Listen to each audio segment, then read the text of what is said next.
چەند کەس دەناسین بەبێ ئەوەی زۆریان لێکرابێت یان ڕاستپێرابن دەستیان لە ژیانی ڕۆژانە و بازرگانی و ماڵ و منداڵ و خانەوادەیان هەڵگرتووە لەبەر ئەوەی باوەڕیان وایە خەڵکی نیشتمانەکەیان تەنیا بە خوێندەواری و زانین و سەرڕاستی دەبنە ژمارەیەکی وا لە دنیادا نرخ و پێگەیان هەبێت. دڵنیام خەڵکی وا زۆرن، جاران هەبوون و ئێستەیش هەر هەن، بەڵام جێی داخە گەر زۆریان نەناسین. ئەم نەناسینەیش زۆر جار دەبێتە نەزانی و باوەڕێکی پوچ و پێمان وایە ئەستەمە لە ناوماندا کەسی وا هەڵبکەوێت. تاوای لێ دێت چاومان تەنیا لە میللەت و فەرهەنگی دیکە بێت و پێمان وابێت ڕێبەر و نمونەی پەروەردەی مەزن هەر لە دەرەوەی بازنەی جوگرافی و فەرهەنگی و سیاسی خۆمانەوە هەڵدەکەون. بەڵام کە لەبارەی مەلاکاکە حەمەوە دەخوێنینەوە و بە دوواداچوون دەکەین و کەمێ لە بیر و ئەزمون و کردارەکانی وردەبینەوە دەزانین گەنجینەیەکی پەروەردەییمان لە بەردەستە، ماڵی ئەوەیە بیکەینە بناغەیەکی تۆکمە بۆ سیاسەت و سیستەمێکی پەروەردەیی خۆماڵی.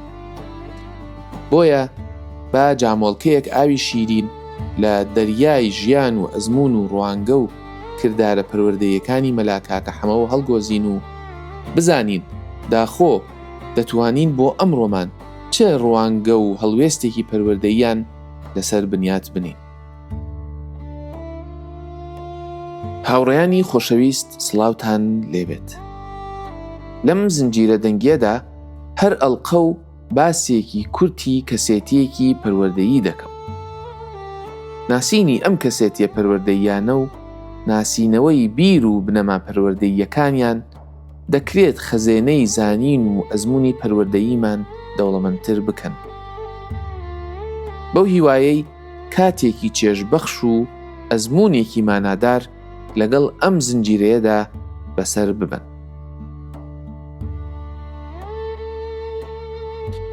ناوی تەواوی مەلا کاکە حەمە کوڕی حاجی سەیفوڵڵا کوڕی حاجی حەبیبوڵڵا کوڕی مەلا میرمەلیکە. ساڵی 1884 یان 1890 لە سلێمانی لە دایک بووە. بنەچەی لە بنەڕەتدا خەڵکی ڕۆژهەڵاتی کوردستانن و بەهۆی خەبات دژی فەرمانڕەوایانی ئەو سەردەمەی ئێران و کاری سیاسیەوە باب و باپیری لە سلێمانی نیشتەجێ بوون. دایکی ناوی مەلا فاتم بووە، بۆیە دایک و باوکی خوێندەوار و زانا بوون و لە سەرەتاوە مامۆستای کوڕەکەیان بوون. تەمەنی 13 ساڵ بووە کە باوکی وەفاتی کردووە. هەر زوو لە جێگەی باوکی بازرگانی کردووە و ئەرکی ژیانی خانەوادەکەی کەوتۆتە سەرشانی. لە تەمەنی 15 ساڵیدا بەبێ ڕەزامەندی خۆی ژنی بۆ هێنراوە، بەڵام خولیای ئەم هەر لای خوێندن بووە، بۆیە دەستی لە ماڵ و منداڵ و خانەوادە و بازرگانی هەڵگرتووە و بۆ خوێندن ئەم شار و ئەو دەڤەری کردووە. مەلا کاکە حەمە لای ژمارەیەکی زۆر مەلا و زانای سەردەمی خۆی لە ڕۆژهەڵات و باشووری کوردستان خوێندوویەتی و لە شاری کۆیە لای مەلا بەهائدین ئیجازەی مەلایەتی وەرگرتووە. چەندین پێگەی سیاسی و ئیداری لە ناوچەجیاجیەکانی کوردستاندا وەرگرتووە. لە زۆر ناوچەی کوردستاندا قوتابخانەی دامەزراندووە و قوتابی و شاگردێکی زۆری هەبووە. هەروەک یەکێک لە قوتابیەکانی مەلا کاکە حەمە دەڵێت پیاوێکی موسڵمانی سەرڕاستی زیرەک و خەمخۆر و کوردپەروەر بوو.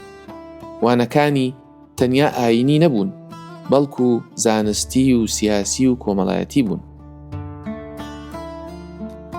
مەلا کاکە حەمە ساڵی 1961 لە سلێمانی وەفاتی کردووە.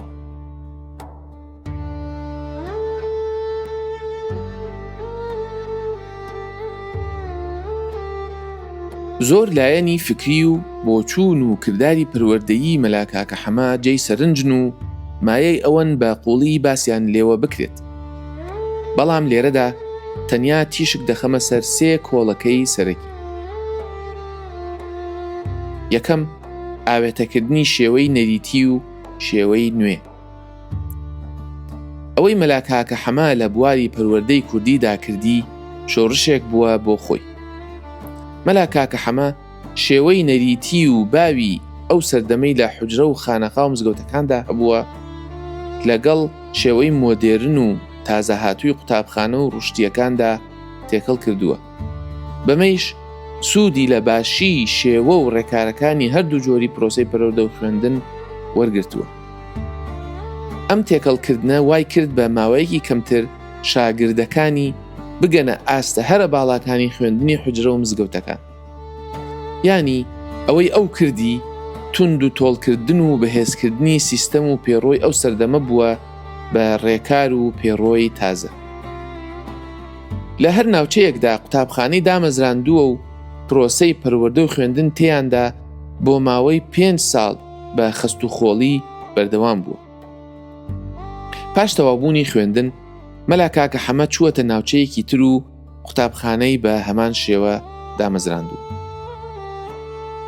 بەڕاستی مەلا کاکە حەمە ئەزموونێکی پێشکەش کردوین مایەی لێکۆڵینەوەی جددیە تا ببێتە نمونەیەکی تۆکمەی چۆنێتی ئاوێتێکردنی سیستەم و پرۆسەی پەروەردەیی جۆرا و جۆر بە مەبەستی پێکهێنانی ئەزموونێکی پەروەردەیی تەواو خۆماڵی و پێوەست بە ژیانی خەڵکی کوردستانەوە. فەلسەفەی پەروەردەیی مەلا کاکە حەما لەسەر گرنگیدان بە لایەنی عەقڵی و جەستەیی و ڕۆحی خوێندکار دامەزراوە. ئەمەیش نیشانەی ئەوەیە پەروەردە لای مەلا کاکە حەما پرۆسەیەکی گشتگر و تەواوە و ئاراستەی کۆی خوێندکار دەکرێت، نەک تەنیا لایەنی عەقڵی مرۆڤ. هەڵبەت ئەم گرنگیدانە گشتگرە بە قسە و مرەکەبی سەر کاغەز نەبووە. شێوازی ڕێکخستنی ڕۆژ و چالاکی و مامەڵە پەروەردەییەکانی قوتابخانەکانی مەلا کاکە حەما شاهێدی ئەم فەلسەفەیەن. سیستەمی پەروەردەیی لە قوتابخانەکانیدا شەو و ڕۆژی بۆ 3 بەشی یەکسان دابەش کردووە. 8 سەعات بۆ خەو و ئیسراحەت، 8 سەعات بۆ خوداپەرستی، 8 سەعاتیش بۆ خوێندن و خەریکبوون بە زانین. ئەم دابەشکردنە یەکسانە نیشانەی یەکسانیە لە بارستایی و پێگەی لایەنی عەقڵی و جەستەیی و ڕۆحی شاگردەکانی. هەروەها بەرنامەی خوێندنەکەیش نیشانەی فەلسەفەکەیەتی. هەموو جۆرە زانست و هونەر و وێژەیەکی فێری شاگردەکانی دەکردن، بێجگە لە وەرزش و ساز و ئاواز و یاری و یاساکانی فەرمانڕەوایی. گرنگی بە خوێندن و فێربوونی نووسین و بیرکاری، خوێندنی زمانی کوردی بە پێی ڕێزمان، پاشان زمانی عەرەبی و فارسی و تورکی یان هەر زمانێکی دیکە داوە. هەروەها گرنگی بە زانین و ئەنجامدانی نوێژ و پەرستش و ئەرکە ئاینیەکان داوە. لە قوتابخانەکانیدا گرنگی بە جۆر و بڕی خواردنیش داوە. خواردن تەنیا بۆ تێربوون نەبووە، بەڵکو بۆ پێویستی جەستە و دەستخستنی هێز و وزە بووە. گرنگیەکی تایبەتی بە پاکوخاوێنی جەستە و جلوبەرگ بە بەردەوامی داوە. هەموو ڕۆژێک خۆی و قوتابیەکانی 2 سەعات پێش خۆر هەڵاتن لە خەو هەستاون، پاش نوێژی بەیانی بە جەماعەت بە کۆمەڵ وەرزشی جەستەییان کردووە. ئەمجا دەرسەکان خوێنراون. وەکو ڕێسایەکیش دانراوە کە خۆی و قوتابیەکانی پاش نوێژی عیشا بە جەماعەت یەکسەر خەوتون. هەم بە قسەی خۆی و هەمیش بە ئەزموونی ژیانی و کردار و سیستەم و مامەڵە پەروەردەییەکانی مەلا کاکە حەما ئەوەمان بۆ ڕوون دەکاتەوە کە پەروەردە خوو پێوەگرتن و دووبارەکردنەوەی مامەڵە و نەریتی با و تێپەڕبوون بە نێو مامەڵەی ڕۆتینی و ڕسمیدا بۆ دەستخستنی بڕوانامە نییە. ڕاستیەکەی هێزێکی وا لە پشت فەلسەفەکەیەوە هەبووە کە ڕاستە و خۆ دژی تێڕوانینی پەروەردەیی ئەو سەردەم و ئەم سەردەمەیش بووە. مەبەستی سەرەکی پرۆسەی پەروەردەیی لە قوتابخانەکانی مەلا کاکە حەمەدا ئامادەکردنی کەسانی هۆشیار بووە لە ڕووی ئاینی و کۆمەڵایەتی و سیاسی و فەرهەنگی و ئابووریەوە. تەنانەت هەموو کەسێکی وەک شاگرد قبول نەکردووە. ئەگەر بیزانی با کەسێک بۆ بڕوانامە و بۆ موچەخۆری و بندەستی دەیەوێت بخوێنێت ئەم ڕێگری لێ کردووە و وەک قوتابی لای خۆی وەری نەگرتووە.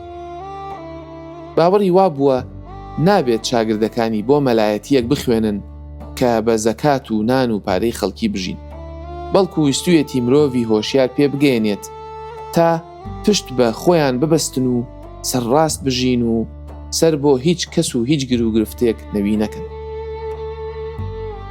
هەندێک لە باوەڕە سەرەکیەکانی مەلا کاکە حەمە ئەمانەی خوارەوە. خوێندن مرۆڤ لە گیانەبەرەکانی دیکە جودا دەکاتەوە. خەڵکی نەزان نە بۆ دین باشن نە بۆ دنیا. نابێت خوێندن بۆ خۆنیشاندان و فشەبازی و ململانێ بێت. نابێت خوێندن بۆ موچەخۆری بێت یان بۆ ئەوە بێت بچێتە بەر قاپی خەڵک تا بیژێنن یان ببێتە فرمان پێکرا و ژێردەستە. خوێندن بۆ زانین و بۆ فێربوونی سنعەتە، بۆ دەسرەنگینیە بۆ خزمەتی خەڵک و نەتەوە. ئەمانە هەمویان نیشانەی ئەوەن کە پەروەردە بۆ پێگەیاندنی مرۆڤی ئازاد و سربەست و تۆکمە و باوەڕدار و تەندروستە، نەک ئامادەکردنی مرۆڤ تا کار و پیشەیەکی دیارکراو بکات و بڕوانامەی هەبێت. ئەوەی بە تایبەتی سرنجڕاکێشە ئەوەیە مەلا کاکە حەمە لە ڕێی تەلەبەکانیەوە ناسراوە. لەو سەردەمەدا تەنیا بە ناسینی خوێندکارەکانی دەزانرا مامۆستاکەیان کێیە و چ جۆرە مرۆڤ و کەسێتیەکە. بۆ ئەمڕۆمان ئەمە زۆر گرنگە.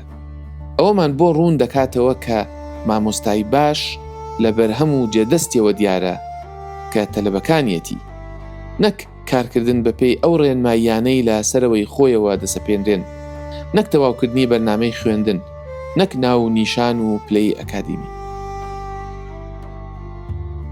مامۆستایەتی ڕاستەقینە داینەمۆیەکی ڕۆحی هەیە، ناخێکی بزێ و تونند و تۆڵ و سەرڕاست و کۆڵنەدەر بە ڕێوەی دەبات. ئەم ڕۆحە خۆیشی هەمیشە پێویستی بە خۆراک و وزە هەیە. لە دەمێکدا مەلا کاکە حەما کە دەزانێت زانستێک هەیە و ئەم پێویستێتی بەڵام لە کوردستان کەس نەبووە پێی بڵێت، بۆیە دەچێتە لوبنان و هەر چۆنێک بووە فێری دەبێت. ئەم جا دەگەڕێتەوە تا خوێندکارەکانی فێر بکات. ئەمە نیشانمان دەدات کە مامۆستای سەرکەوتوو تینووی فێربوون و گەشەسەندنە و خۆیشی هەمیشە شاگرد و فێرخوازە. زایەڵەی ئەزموونی مەلا کاکە حەمە ئەوەمان بۆ ڕوون دەکاتەوە کە مامۆستای سەرکەوتوو تەنیا خەریکی وانەگوتنەوە نییە، بەڵکو بەرهەمی نووسین و وەرگێڕان و شیکردنەوە و توێژینەوەیشی هەیە. مەلا کاکە حەمە بەردەوام خەریکی نووسین بووە. ئەمە هەروە شتێکی سادە نییە. ئەمڕۆ بۆ ئێمە گرنگە پێگەی نووسین لە گەشەسەندنی مامۆستای سەرکەوتوودا ببینین. خوێندن و پەروەردەی سەرکەوتوو بە ژمارەی ساڵ و پلەبەندی و هەنگاوە ڕەسمیە باوەکان نییە. ئەوەی لەو سەردەمەدا بە 15 ساڵ دەخوێنرا، مەلا کاکە حەما لە 5 ساڵدا قوتابیەکانی زۆر تۆکمەتر پێدەگەیاند. بزوێنەری ئەم تۆکمەبوونەیش ڕاهێنانی شاگردەکانی بووە لەسەر خوداناسین، سەربەرزی، مرۆڤدۆستی، خۆبەختکردن و نیشتمان پەروەری لە ئاوەدانکردنەوەی کوردستان بە کشتوکاڵ و پیشەسازی و دامەزراندنی شارستانێتی ڕاستەقینەدا. ئەوەی ئەمڕۆ مامۆستا پەروەردەناس بەڕێوەبەری قوتابخانە یا دایک و باوکە دەکرێت بپرسین تا چەند بزوێنەری بیر و کار و ڕەفتارە پەروەردەییەکانمان هێزێکی ڕۆحی ناوکی و باوەڕێکی سیاسی و کۆمەڵایەتیە، تا چەند لە قوتابیەکانماندا لە منداڵەکانماندا بەرهەمی پرۆسەی پەروەردەیی دەبینین، تا چەند ئاور دەدەینەوە و جێدەستی پەروەردەییمان لە تۆکمەیی کەسێتی هیزری و ڕۆحی و ڕەفتارەکانی کۆمەڵگەدا دەبینین. ئەم پرسیارانە دەبێت ببنە ترازووی وردبوونەوە لە شوناسی پەروەردەیی و کۆمەڵایەتی و سیاسیمان و نەهێڵن پرۆسەی پەروەردەیی و خوێندن لە کوردستاندا ببێتە بابەتێکی ڕۆتینی و ڕەسمی و بێڕۆح. سوپاس بۆ ئەوەی تا کۆتایی لەگەڵم بوون تا ناسینی بیرمەندێکی مەزنی دیکە بەردەوام بن لە گەڕان، بەردەوام بن لە فێربوون، بەردەوام بن لە گەشەکردن. بە خودای میهرەبانتان دەسپێرم.